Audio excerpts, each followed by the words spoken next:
اس سے اندازہ ہوا کہ اختلاف رائے اگر اہل اللہ یا علماء سے ہو جائے اور ہو دیانت یعنی حجت بھی ہو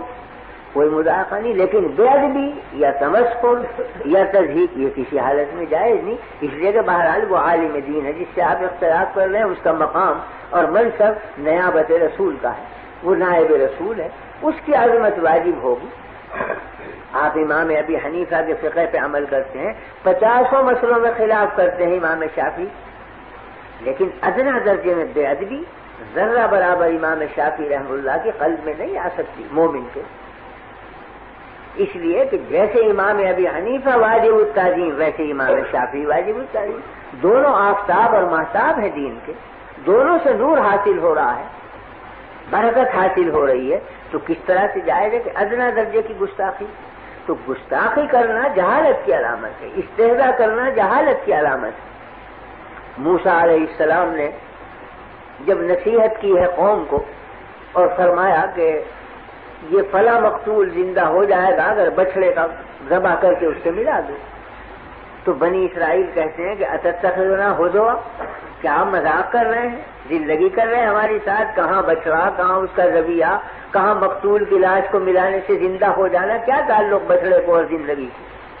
اتتخذنا ہزوا، کیا مذاق کرتے ہیں آپ؟ فرمایا قال اعوذ باللہ ان اکون من الجاہلین، میں اللہ سے پناہ مانگتا ہوں کہ میں جاہلوں میں شمار ہوں، یعنی دللگی اور تمسخر جاہل کی علامت، یہ تو جاہلوں کا کام ہے، علم کا والوں کا کام نہیں ہے کہ تمسخر کریں، اس لیے کہ وہ ادب کے خلاف ہے اور ادب پر دین کا مدار،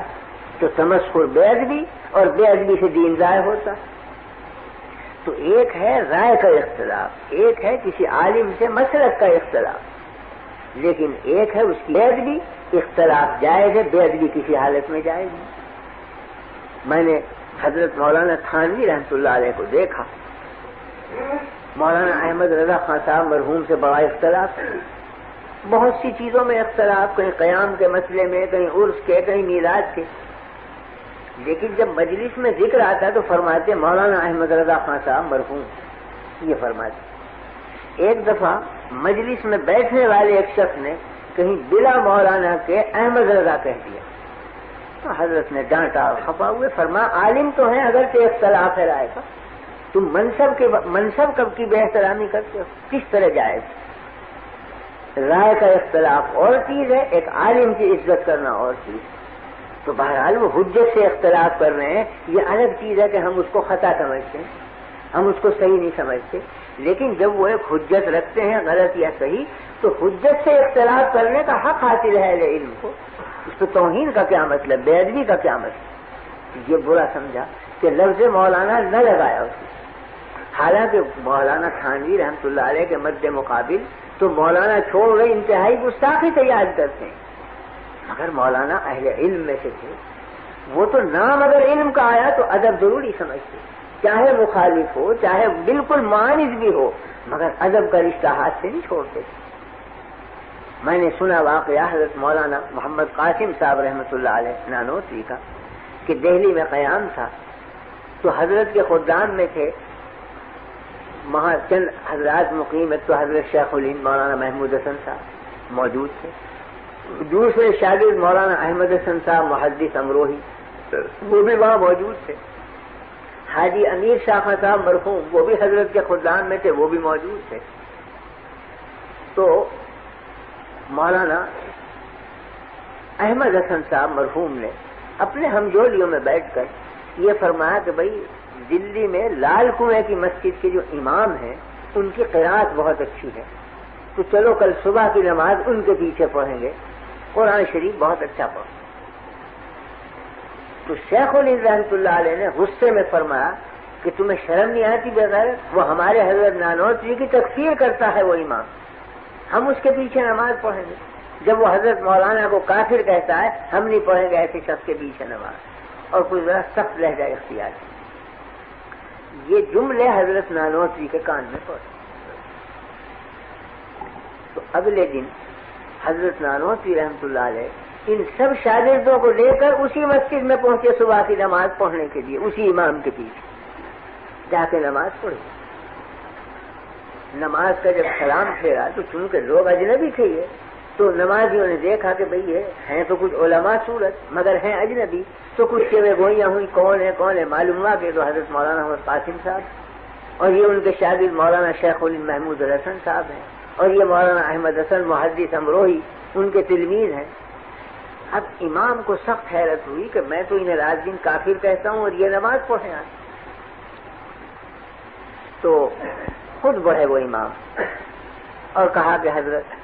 میں آپ کی تکفیر کرتا تھا اور میں آج شرمندہ ہوں کہ آپ میرے پیچھے نماز پڑھیں، حالانکہ میں نے آپ کو کافر کہا۔ فرمایا مجھے قدر ہے آپ کے کافر کہنے اور میں آپ کی اور زیادہ عزت بڑھ گئی میری نگاہ میں چونکہ آپ نے کافر کہا مجھے۔ کیوں؟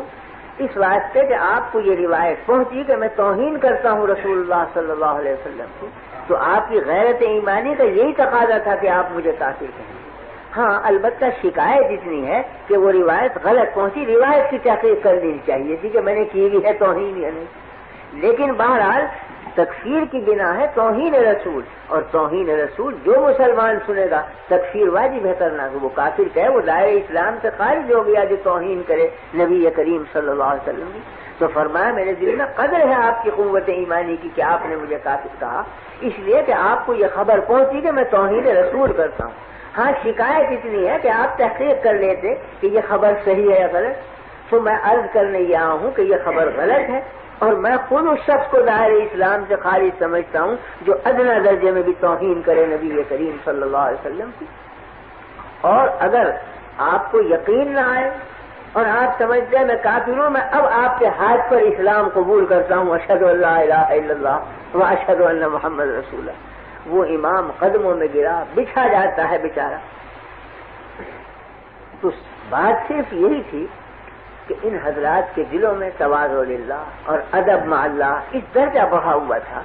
کہ نفسانیت کا جیسے شائبہ نہ رہا ہو اور حقیقت کو سمجھتے۔